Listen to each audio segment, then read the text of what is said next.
Harta boleh menyebabkan kita lalai daripada Allah. Kadang-kadang sibuk kita dengan perniagaan kita, perusahaan kita, pertanian kita, bela kambing, bela lembu kita, kadang-kadang sampai kita tak semayang. Duk hambat kambing tu maghrib, hambat kambing masuk kandang sampai tak semayang. Makna tuan kambing dengan kambing tu lebih kurang. Makna kambing tak semayang, tuan pun tak semayang juga.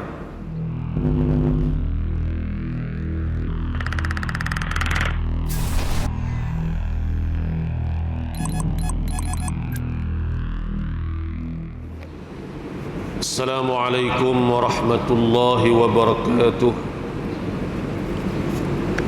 Bismillahirrahmanirrahim. Alhamdulillahi rabbil alamin. Wassalatu wassalamu ala ashrafil anbiya'i wal mursalin wa ala alihi wa sahbihi ajma'in. سبحانك لا علم لنا إلا ما علمتنا إنك أنت العليم الحكيم رب اشرح لي صدري ويسر لي أمري واحلل عقدة من لساني يفقه قولي اللهم أرنا الحق حقا وارزقنا اتباعه وأرنا الباطل باطلا وارزقنا اجتنابه أما بعد. Muslimin muslimat, hadirin hadirat,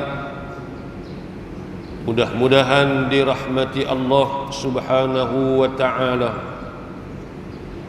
Pertama-tamanya marilah sama-sama kita panjatkan kesyukuran kehadrat Allah Subhanahu wa ta'ala atas limpah kurnia dan keizinan daripada Allah dapat sama-sama kita menghadirkan diri ke rumah Allah pada pagi yang penuh dengan keberkatan ini, pagi Jumaat yang merupakan penghulu segala hari.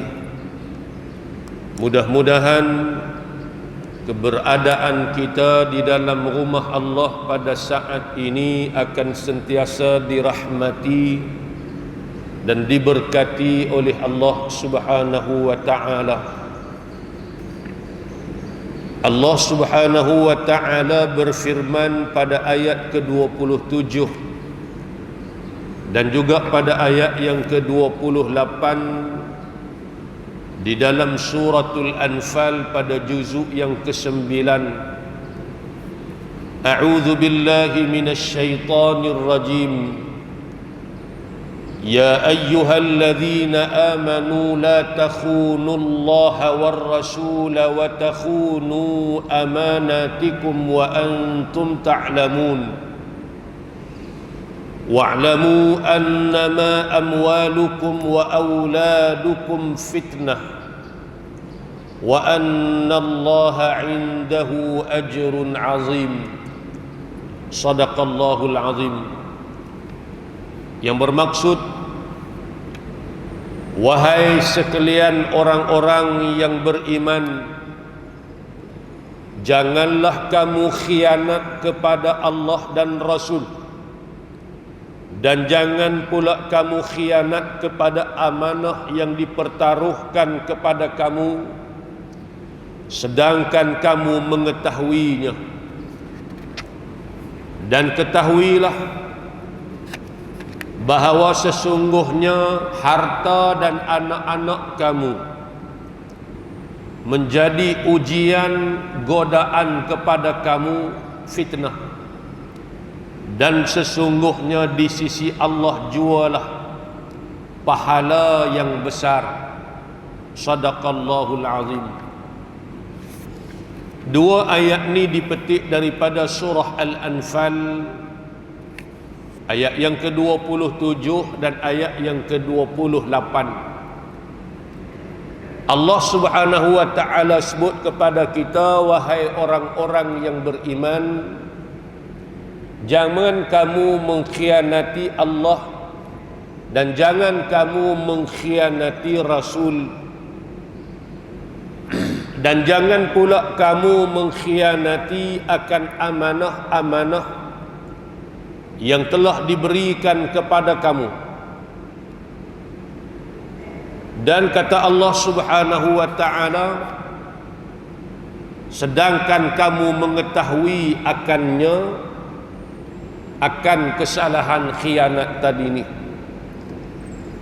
Ulama menyebut kepada kita bahawasanya ayat ini turun apabila berlaku satu peristiwa kepada sahabat Nabi yang bernama Abu Lubabah bin Abdul Munzir radhiyallahu anhu.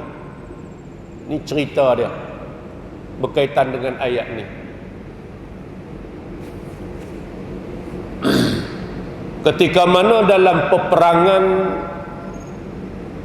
mengepung Bani Quraizah, dalam peperangan Bani Quraizah, baginda Nabi sallallahu alaihi wasallam telah mengepung Bani Quraizah selama 21 hari. Apabila mereka mengkhianati perjanjian damai dengan baginda Nabi sallallahu alaihi wasallam, setelah mereka bersekongkol dengan pasukan tentera Ahzab atau tentera-tentera bersekutu di dalam peperangan Ahzab atau peperangan Khandaq yang berlaku pada tahun ke-5 Hijrah Nabi sallallahu alaihi wasallam. Kita baca dalam sejarah bila Nabi sampai di Madinah, Nabi meterai piagam ataupun perlembagaan Madinah, Sahifah Madinah. Di dalam piagam tersebut tercatat perdamaian di antara Yahudi dan juga kerajaan yang dipimpin oleh Nabi sallallahu alaihi wasallam. Namun akhirnya puak-puak Yahudi, di antaranya Yahudi Bani Quraizah ini telah mengkhianati baginda Nabi sallallahu alaihi wasallam. Khianat dengan mereka bersekongkol dengan pasukan tentera Ahzab yang terdiri daripada pasukan Yahudi, pasukan musyrikin Mekah dan juga beberapa pasukan kabilah-kabilah yang lain. Lalu akhirnya sebagai balasan kepada mereka diperangi oleh Nabi sallallahu alaihi wasallam, dan akhirnya kampung ataupun tempat tinggal mereka dikepung selama hampir 21 hari. Apabila terkepung, mereka meminta perdamaian kepada Nabi sallallahu alaihi wasallam karena mereka yakin mereka tak boleh lawan dah. Akhirnya mereka minta untuk berdamai dan minta keamanan daripada Nabi sallallahu alaihi wasallam, dan minta agar hukuman yang dikenakan ke atas mereka adalah seperti mana yang dikenakan ke atas Yahudi Bani An-Nadir sebelumnya, iaitu dengan dibuang negeri sahaja. Namun Nabi sallallahu alaihi wasallam menolak permintaan mereka itu disebabkan pengkhianatan mereka yang besar. Dan Nabi sallallahu alaihi wasallam meminta mereka agar patuh kepada keputusan yang akan dijatuhkan oleh seorang sahabat yang bernama Sa'ad bin Mu'adz radhiyallahu anhu, yakni daripada kalangan ketua suku Aus di Madinah. Sebab Sa'ad bin Mu'adz telah diberi kuasa oleh Nabi sallallahu alaihi wasallam untuk melakukan tindakannya kepada mereka bersabit dengan pengkhianatan mereka terdahulu.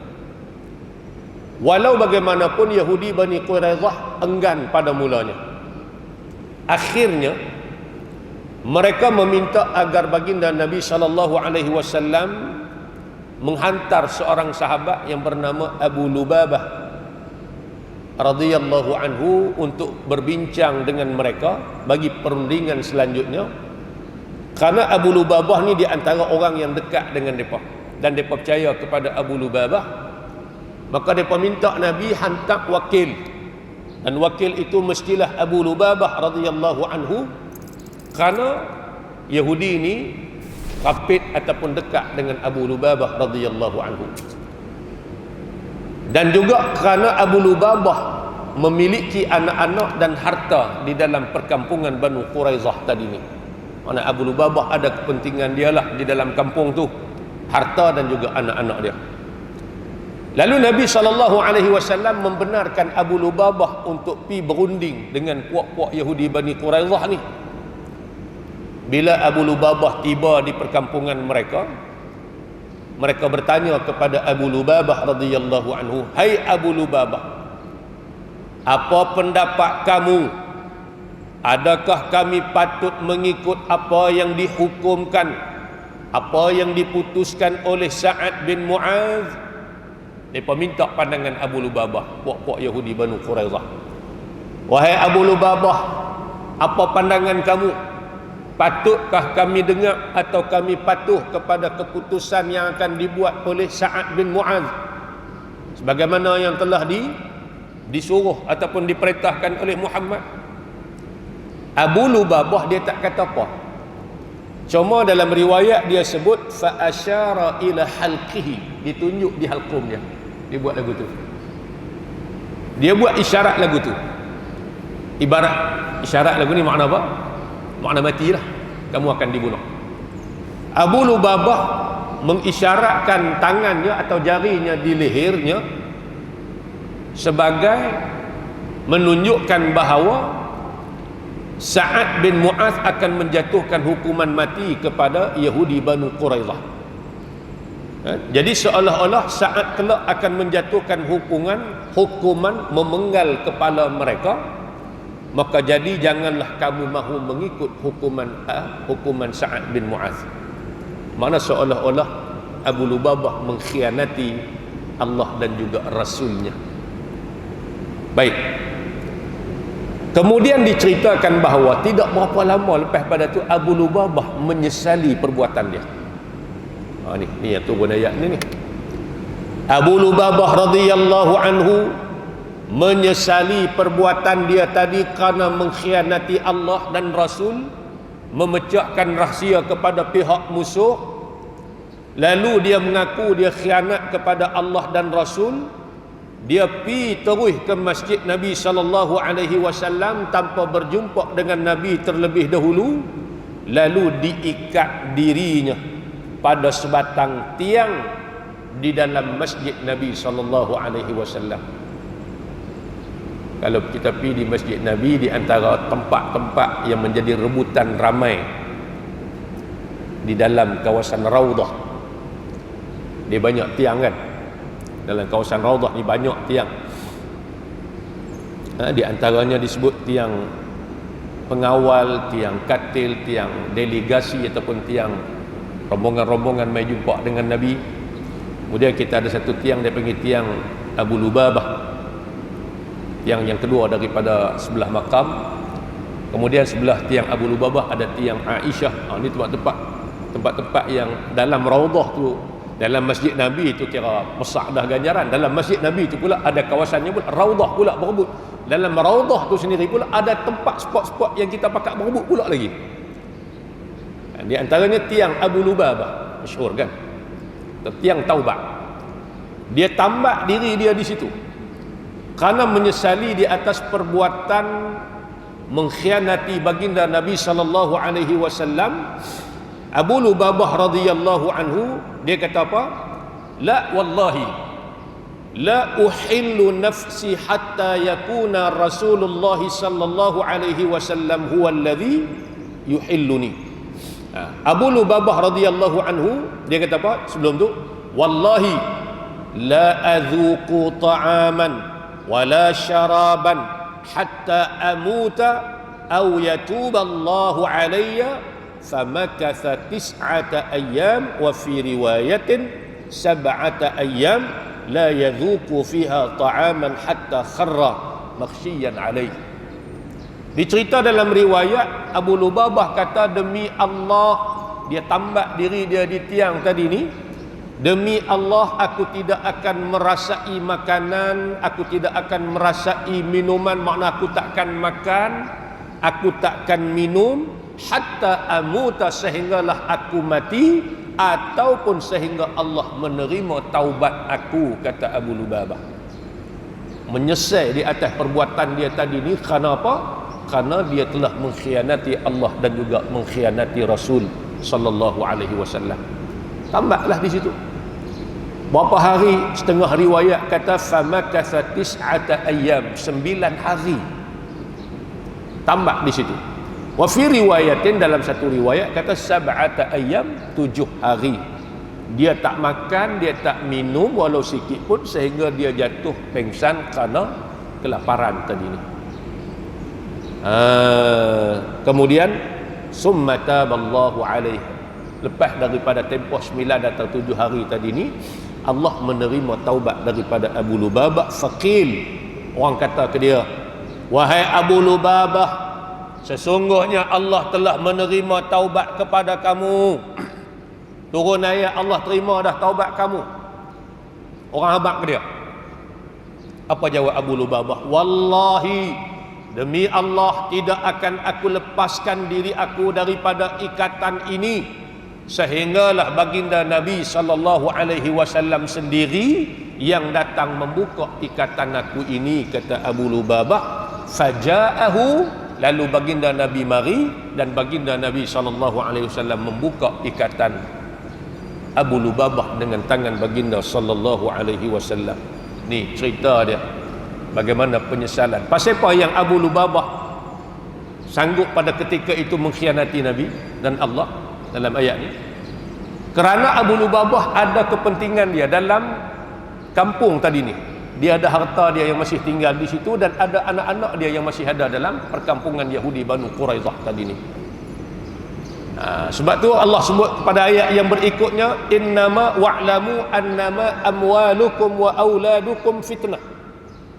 Ketahuilah kamu bahawasanya anak kamu, bahawasanya harta kamu dan anak-anak kamu adalah fitnah, tempat ujian, makna mihnah, ibtila, ujian Allah terhadap kamu.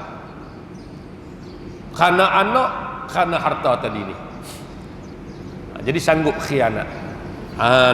Tu Allah Subhanahu wa taala jelaskan kepada kita.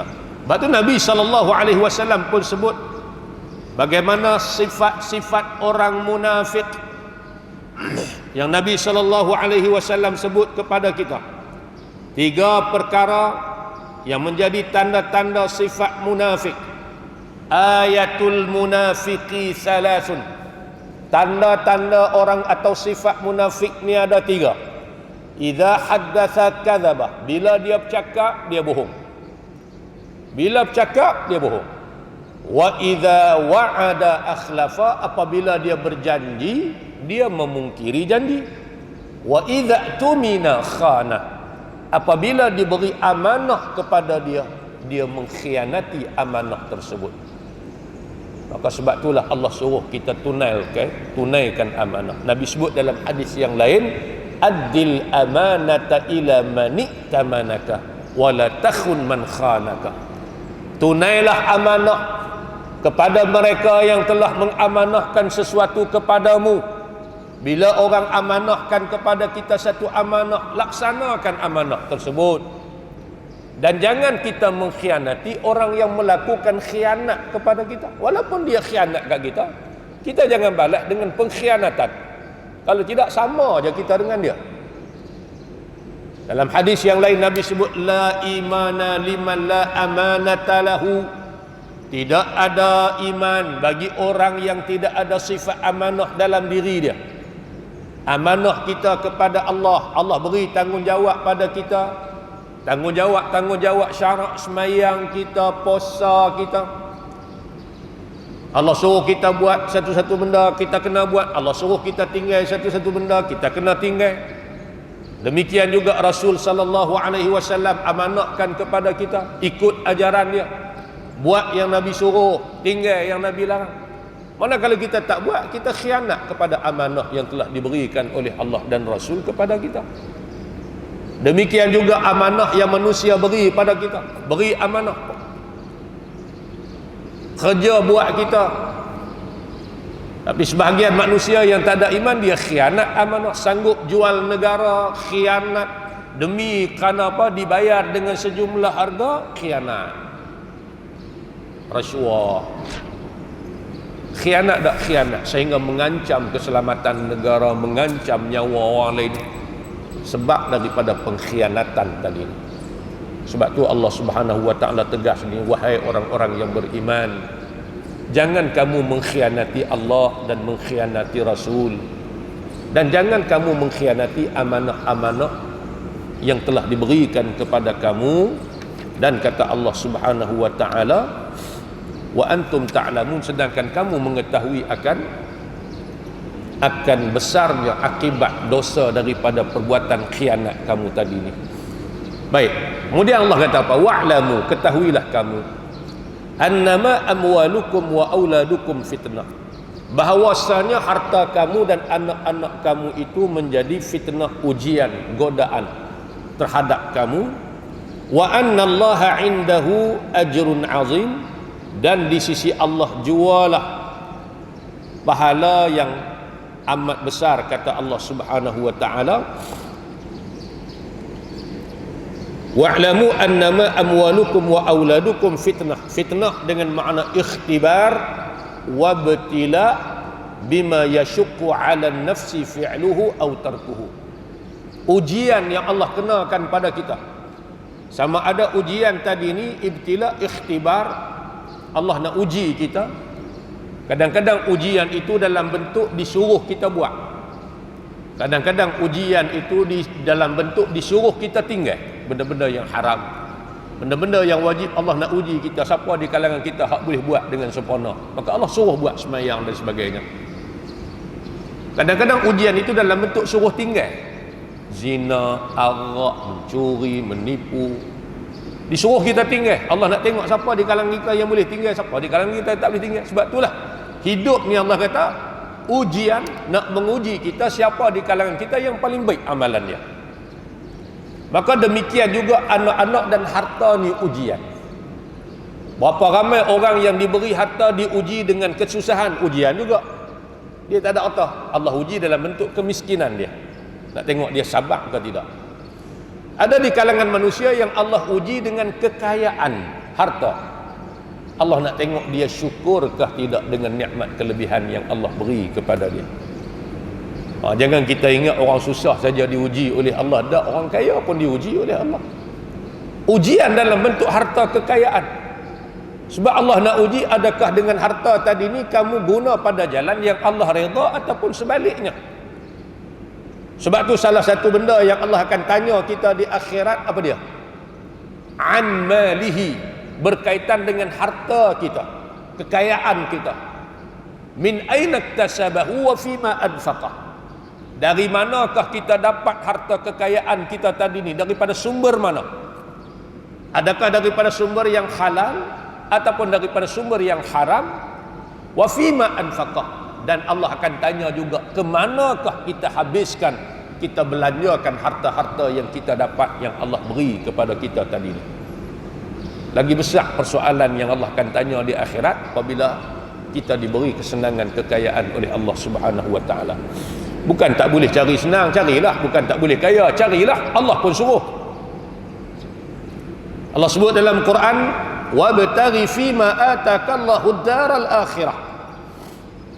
Carilah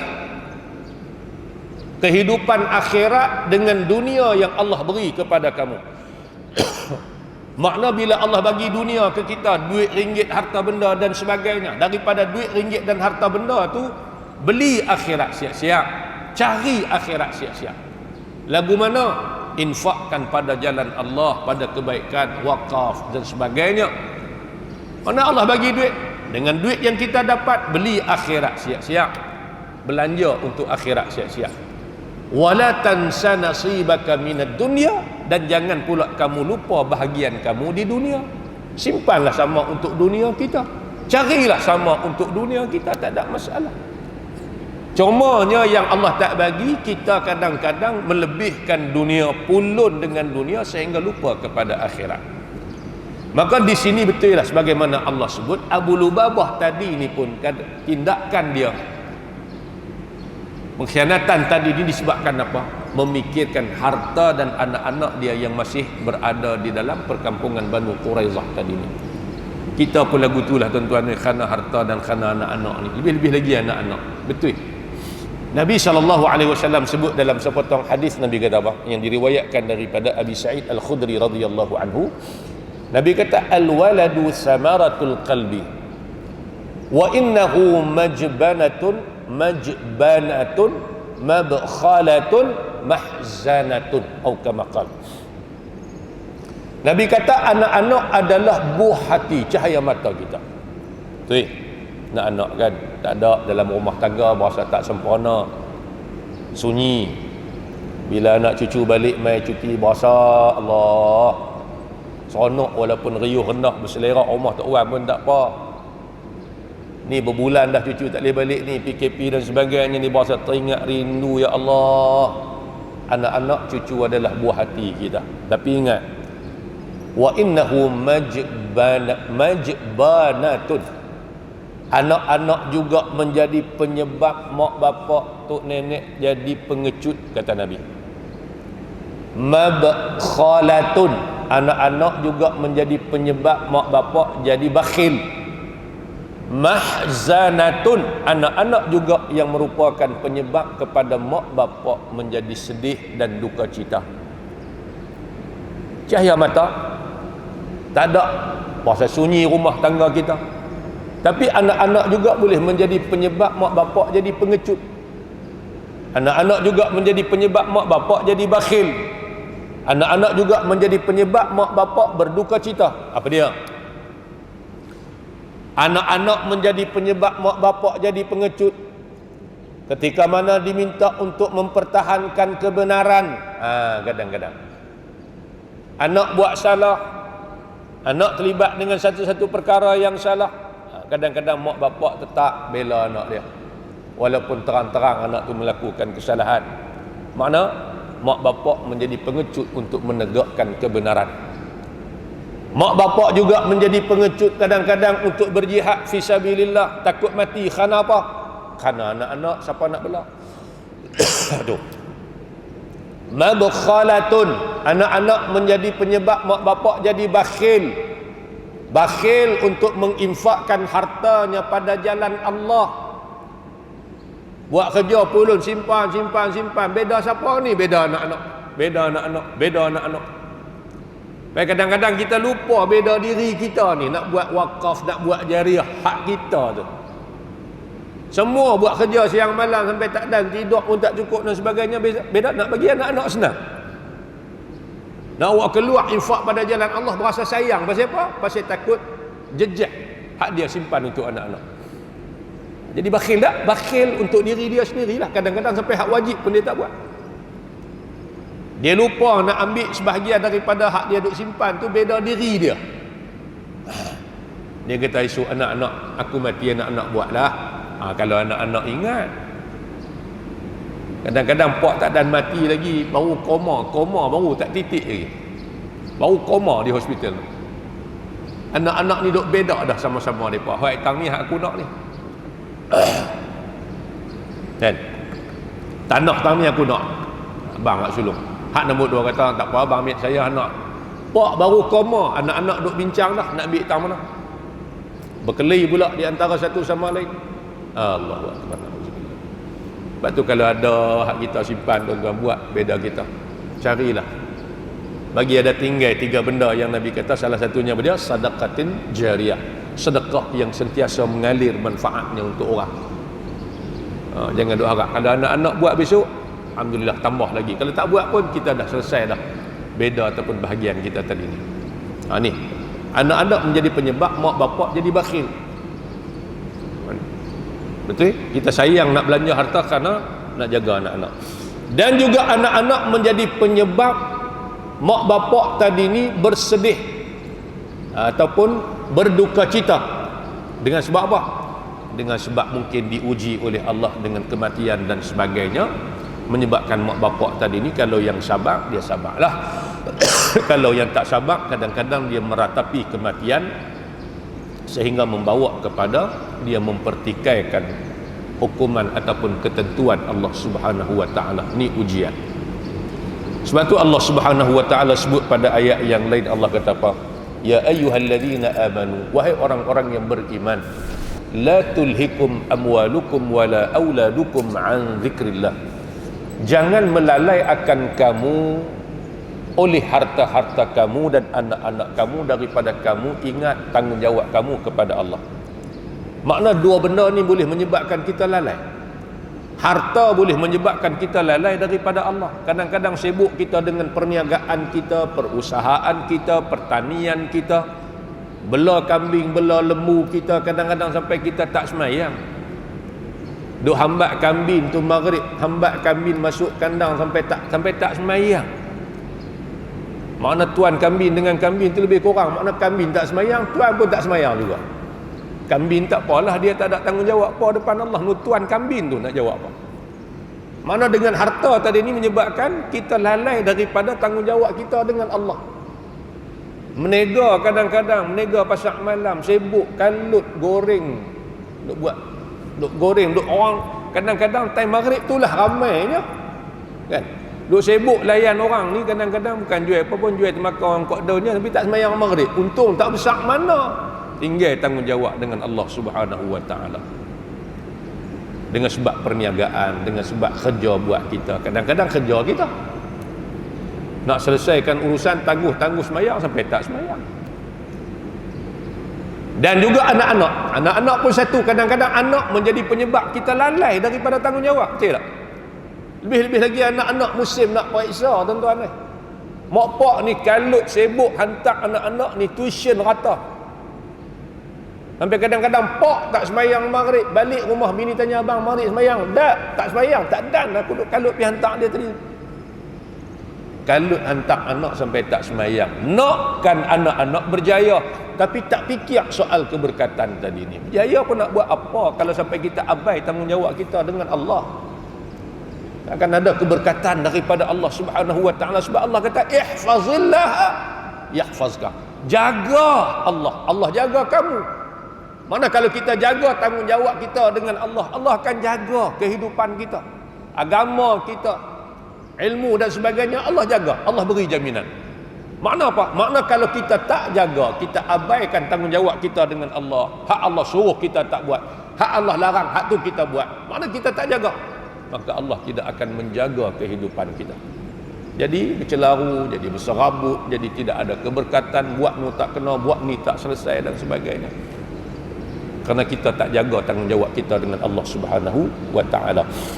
Jadi di sinilah kata setengah ulama, ayat ni juga ditujukan kepada Abu Lubabah yang telah terdahulu sebutannya. Seolah-olah Allah menegur Abu Lubabah, wahai Abu Lubabah, tapi ayat ni, Quran ni, al-ibratu bi'umumil lafzi la bi khususis sabab. Memang sebab turun tu mungkin tuju pada Abu Lubabah, tapi khusus sebab, tapi apa yang kita hukum tetap dikira secara umum, makna melibatkan kita semua juga. Ketahuilah, walaupun kamu sayang harta kamu tera mana pun, kamu sayang anak-anak kamu tera mana pun, apa yang Allah janji di sisi dia adalah lebih besar daripada harta dan anak-anak kamu.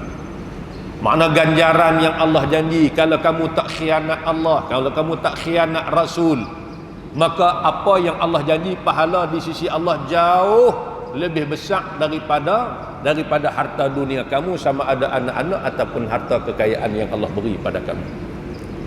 Sebab itulah mengkhianati amanah ini satu perkara yang sangat besar di sisi Allah Subhanahu wa taala.